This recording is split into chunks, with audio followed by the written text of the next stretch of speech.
সরাসরি সরকার তারাই দিয়ে মানে দেশে এমন অবস্থা গরিব মানুষ না খেয়ে মরতেছে। আমরাও দেখতে চাই দুইজন আওয়ামী লীগ একসাথে কোথায় দাঁড়ায়। অবশেষে জাতিসংঘের তথ্য অনুযায়ী জানা গেল দেশে ফিরছেন শেখ হাসিনা। তিনি বলেন দেশের মানুষ এখনো তাকে ভালোবাসে, সবাই তার পক্ষে আছে। এখন চাচ্ছে যে ডক্টর নিউজ সমাজ থাকে আর 5 বছর কষ্ট আসে চুক্তি দেখান 5 আগস্টের পরে একটা বালাগাছ দেখান আপনি যদি পাবলিক বলে ব্ল্যাক এন্ড বালাগাছ করে আমি জুতার মধ্যে কামড় দিতেছিলাম।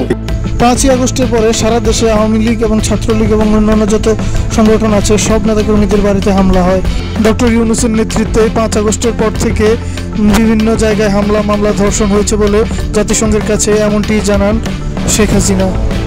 তিনি আমেরিকার প্রেসিডেন্ট ডোনাল্ড ট্রাম্পের সাথে যোগাযোগ করেন এবং তাকে জানান যে দেশের শান্তি ফিরিয়ে আনার জন্য তিনি আবার নির্বাচনে অংশগ্রহণ করতে চান এবং দেশের মানুষ তাকে এখনো চায় বলে তিনি এমনটাই বিভিন্ন টিভি চ্যানেল এবং গণমাধ্যমে ছড়িয়ে দিয়েছেন। জঙ্গিবাদ এর হাত থেকে যেন মানুষ মুক্তি পায়।